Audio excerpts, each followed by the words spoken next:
Prince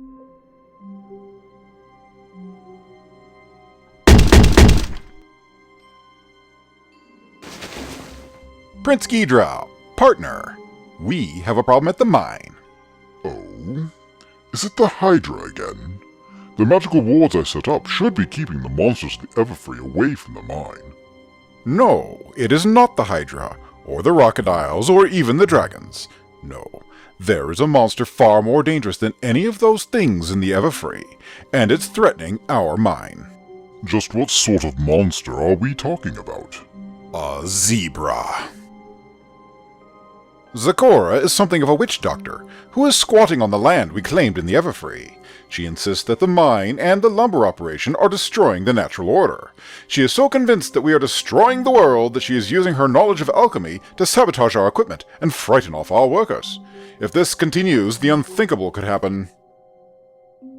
This operation could become unprofitable. The natural order?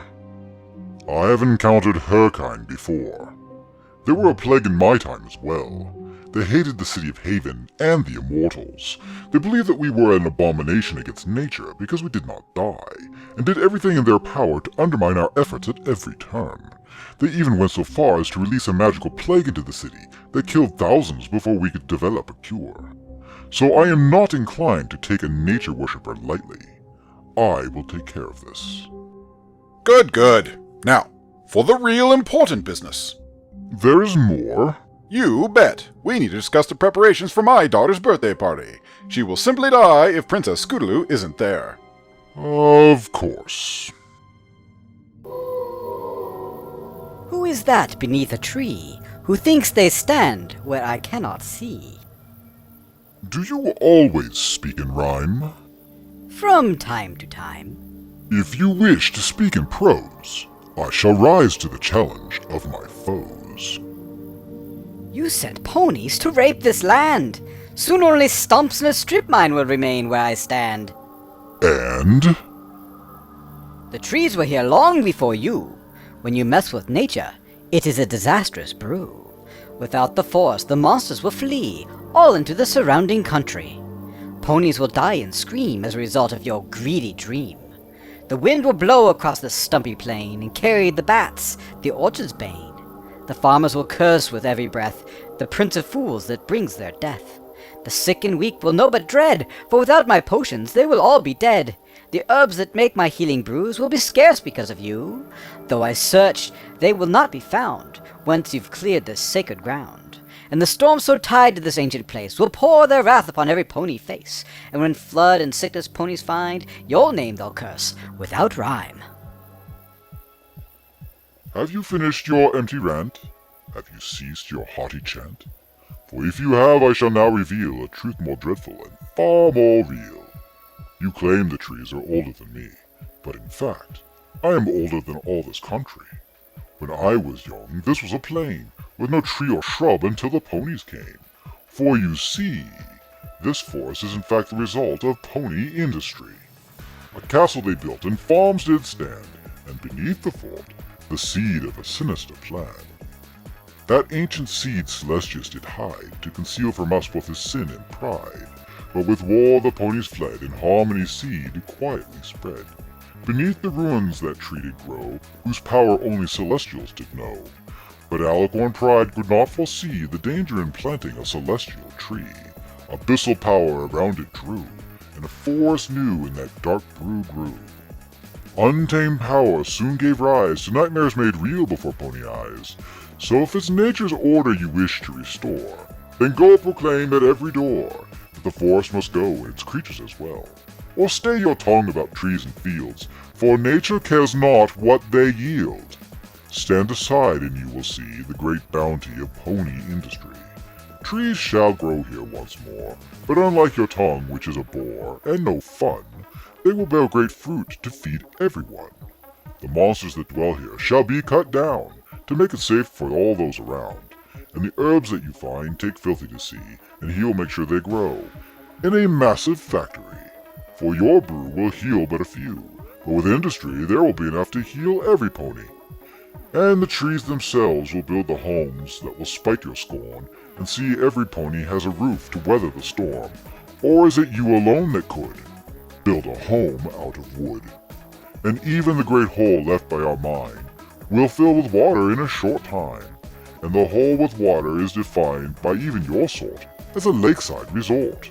And though you fear to move a leaf, you may rest with great relief, because 1,000 years are my source. So listen as I say, nature will go its course, without regard to the toil of any horse.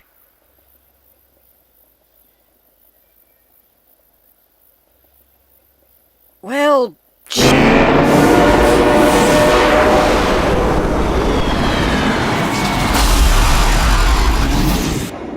Are you sure this is the place? These ruins are older than the Crystal Empire, and it is said the demons roam here in the depths of winter. Then be glad it is not midwinter. The map in the journal was very specific.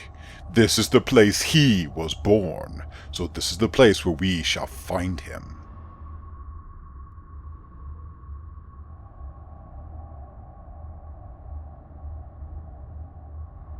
Activate the Shadow Stone.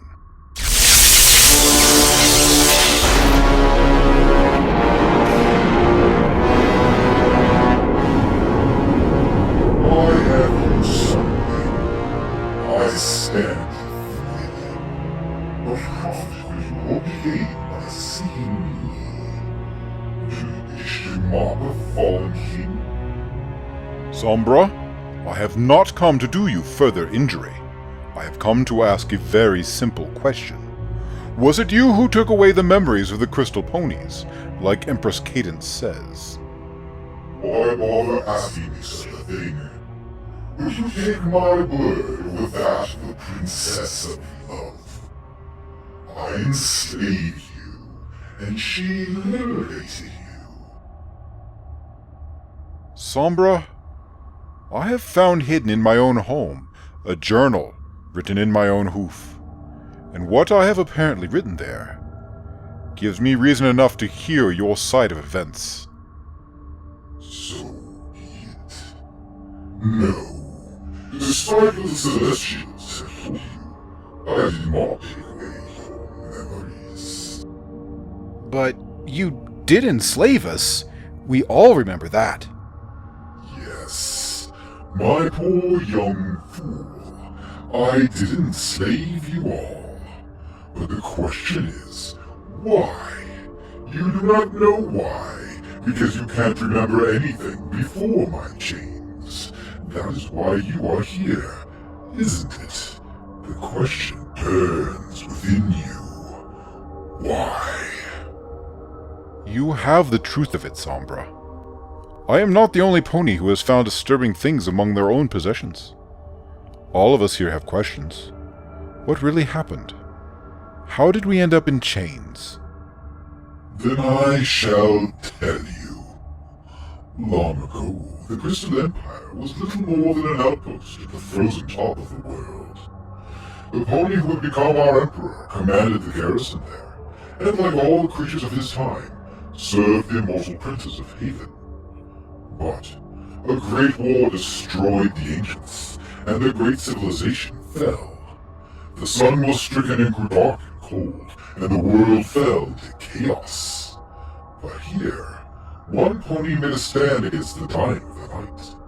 The commander of the northern garrison, Dramor Battleborn, he used the crystal hot to beat back the cold and the dark, and he sent out his army to bring order to the land. And the Crystal Empire was born. But then, a new enemy arose. Equestria. Yes, or to be more specific, Celestia and Luna. The power of the Immortals had returned, and threatened to destroy everything Dramor had built. It started very simply. Celestia demanded the land of Equestria be given to her people, and Dramor refused to give it up. There was a great battle. Celestia and Luna were strong, but their army was weak, while Dramor's army was large, professional, and very well equipped.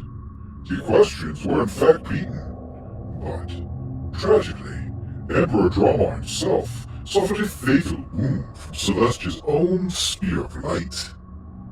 And so Drama's daughter, Princess Amore, took the throne. But instead of continuing the campaign and finishing off Equestria, she made peace with Celestia, and made peace on the worst possible terms. We lost all of our colonies, and Princess Amore became so enamored with Princess Celestia, we became little more than a puppet state of Equestria. But something happened Celestia could not foresee. Locked deep beneath this frozen land, there is a power long forgotten. A power of frozen darkness. And this power awoke when the sun's power dimmed. Awoke just enough to affect just one act of creation. Me. It imbued its power into a form that could dwell in the light of the sun. Its ultimate purpose is unclear, even to me. But one thing is certain. I am meant to rule this world. So when I was old enough and strong enough, I began to challenge Amore. I challenged her ways and deeds. I challenged her betrayal of all her father had stood for. I challenged her efforts to turn the proud warriors of the Crystal Empire to sheep, and the Crystal Empire into nothing more than a pawn on Celestia's chessboard. I challenged her, and the ponies listened to me. You all began to support me and to follow me, and when we became numerous enough, Amora betrayed her true nature and sent her gods to arrest me. But you would not have it. Civil war broke out then, but it was too late for Amore.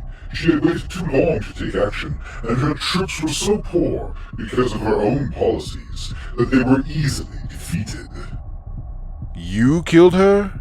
Empress Amore? Yes, I did kill her, but it had not been my first choice. I offered her a place by my side as my empress. Not out of mercy, of course, but out of political expedience. Such a marriage would have gone a long way to cement my claim to the throne. But alas, she was defiant to the end. So I turned her to stone, and shattered her into 1,000 pieces, and ordered the pieces scattered to the four corners of the earth. And then? War, my Crystal Patriots. War! Glorious, furious war! I rebuilt our grand army and marched on Equestria, and like Battleborn before me, I swept Equestria's army from the field. I was unstoppable. But Celestia is nothing if not cunning. She devised a plan to stop my army in its tracks, an attack I could not have foreseen. What did she do? She stole your memories. No. Yes, without your memories, you stopped fighting. At home, it was chaos. Everyone stopped working, and the war was about to turn into a disastrous rout. But I had one last card to play. The enslaving spell. That spell is sorcery, and a great consuming evil. But I had no choice. I used it on the Crystal Heart, and through it, I forced my will upon the mindless Crystal Ponies. I renewed the war, but time and momentum were lost. Equestria counterattacked, and while I still had the numbers, slaves making furious soldiers. I lost the field to Equestria, and finally I lost to Celestia and Luna. But the slaving spell had tied me to the Crystal Heart, and so when Luna banished me to the Shadow Realm, she banished you as well. For me to believe all of this, you need but tell me one last thing. Oh? What is my name? You? It would be easier to forget my own. For many ponies serve me, but none so well as you, General Thunderhoof. It is all true. Everything I wrote in my journal. I am Thunderhoof, and you are my one true king. Command us, our master. Our lives are yours. What shall we do? Shall we bring you the Crystal Heart? No. A Crystal Heart cannot free me. Tell us what can. Whatever it takes, We will do it. Bring me the heart, princess.